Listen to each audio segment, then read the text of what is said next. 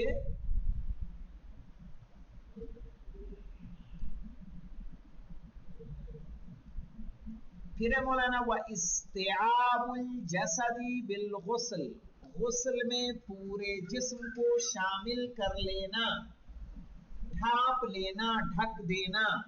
یعنی جب ہم پانی ڈالیں تو پانی سے پورے جسم پر پانی پہنچ جانا چاہیے، پورا جسم ہمارا شامل ہو جانا چاہیے.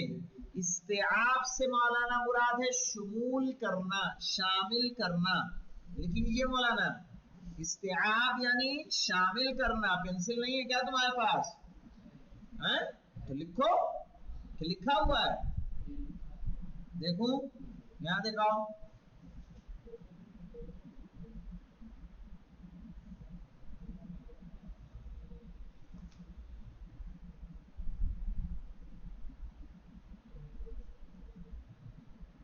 کہاں لکھا ہے؟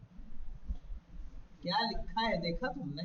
ادھر آؤ. اسی لیے تو تمہارا یہ حال ہے، اسی لیے پڑھنے میں تیز ہو تم لوگ. لکھا ہے، کیا لکھا ہے وہ تو دیکھو.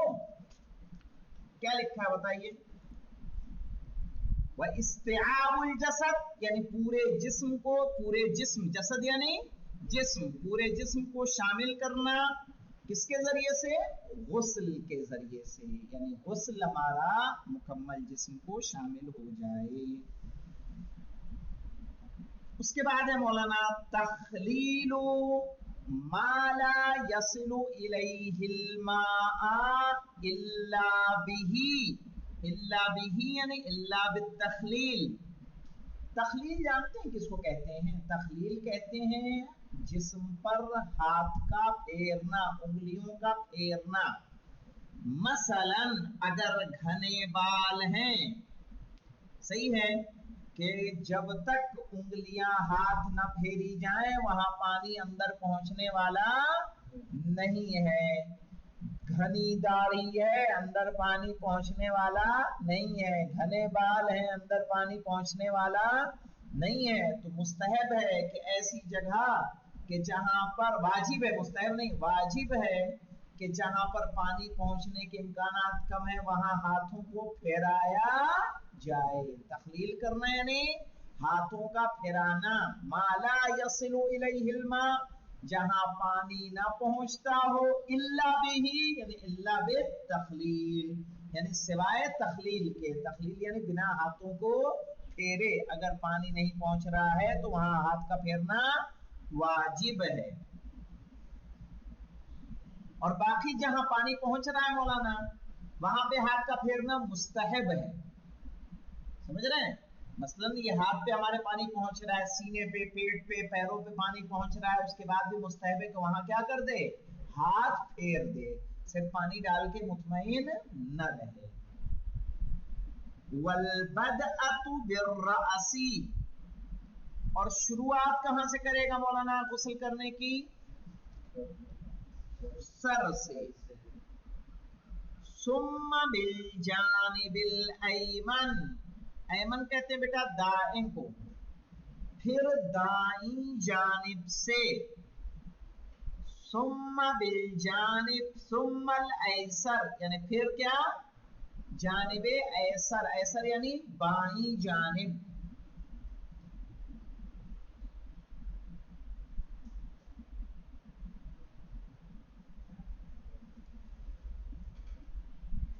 تو ترتیب کیا ہوگی؟ سر کو دھلیں گے، پھر دائیں جانب کو دھلیں گے، پھر بائیں جانب کو. اور یہ یاد رکھیے یہ ہر غسل کی ترتیب یہی ہے، چاہے وہ جنابت کا ہو، حیض کا ہو، میت کا ہو، مستحب غسل ہو، صحیح ہے، احرام کا ہو، کوئی بھی غسل کرنا ہے سب کا طریقہ کہ سر اور گردن، پھر دایاں حصہ اور اس کے بعد بایاں حصہ. مردے کو بھی غسل دیا جائے گا، اس کا بھی طریقہ یہی ہے. بس فرق کیا کرتی ہے؟ نیتیں الگ الگ ہوتی ہیں، ارادے ہمارے مختلف ہوتے ہیں کہ کب کس لیے آپ غسل کر رہے ہیں اس کے اعتبار سے تبدیل ہو جائے گا. وَيَسْقُطُ التَّرْتِيبُ مَعَ الْإِرْتِمَاسِ. ہاں مولانا، ترتیب ساقط ہو جائے گی ارتماس کے ساتھ. یعنی جب آپ غسل ارتماسی کریں گے تو جو ترتیب سر اور گردن دایاں اور بایاں بتایا گیا وہ چیز کیا ہو جائے گی؟ ساقط ہو جائے گی، ختم ہو جائے گی. یعنی اس صورت میں ہمیں سر اور گردن کو ایک بار اور دائیں حصے کو ایک بار اور بائیں حصے کو تیسری بار میں کرنا ہمارے لیے ضروری نہیں ہے. ایک مرتبہ غسل جنابت کی نیت کر کے اگر اپنے سر کو پوری طرح سے کیا کر دے رہا ہے، پوری طرح سے اگر پانی میں ڈبو دے رہا ہے تو اس کا غسل کیا ہو جائے گا؟ ہو جائے گا. یعنی پھر بال بھی اس کے نظر نہیں آنے چاہیے. اب ایک نظر پھر دیکھ لیں مولانا. فی الجنابہ وہی تحصل بانزال الماء مطلقا، کہ جنابت ہوتی ہے یعنی انسان مجنب ہوتا ہے منی کے خارج ہونے سے مطلقاً. یعنی مطلق سے مراد کیا بتایا میں نے؟ چاہے سونے میں، جاگنے میں، ارادے کے یا بنا ارادے کے اگر منی خارج ہو رہی ہے کم یا زیادہ تو اس صورت میں بھی غسل واجب ہے. دوسرا طریقہ ہے مجنب ہونے کا، وبالجماع فی الفرج، شرمگاہ میں جماع کرنے سے. جماع یعنی اگر کوئی انسان ہم بستری کر رہا ہے، صحیح ہے، اور فزیکل ریلیشن بنا رہا ہے، اس صورت میں اس پر کیا ہو جائے گا؟ دونوں پر غسل جنابت واجب. اچھا کتنا داخل کرے گا کہ غسل جنابت واجب ہوگا؟ کا حتی تغیب الحشفۃ، یہاں تک کہ جو حشفہ ہے ذکر کا جو اوپری حصہ ظاہری حصہ ہے وہ غائب ہو جائے، یعنی اتنا داخل ہو جائے. سواء القبل والدبر، چاہے یہ جماع قبل میں ہو یعنی آگے کی شرمگاہ میں ہو یا پیچھے کی شرمگاہ میں ہو. وَإِن لَمْ يَنزِلْ، چاہے منی نہ نکلے. وَيَجِبُ فِيهِ الْغُسْلُ، اور اس میں واجب ہو جاتا ہے غسل. پھر اس صورت میں ہمیں کیا کرنا ہے؟ غسل کرنا ہے. والواجب فیہ، اب اس میں غسل میں کیا کیا چیزیں واجب ہیں؟ اب دیکھ لیں مولانا. والواجب فیہ النیہ، کیا کیا غسل جنابت میں واجب ہے؟ نیت واجب ہے.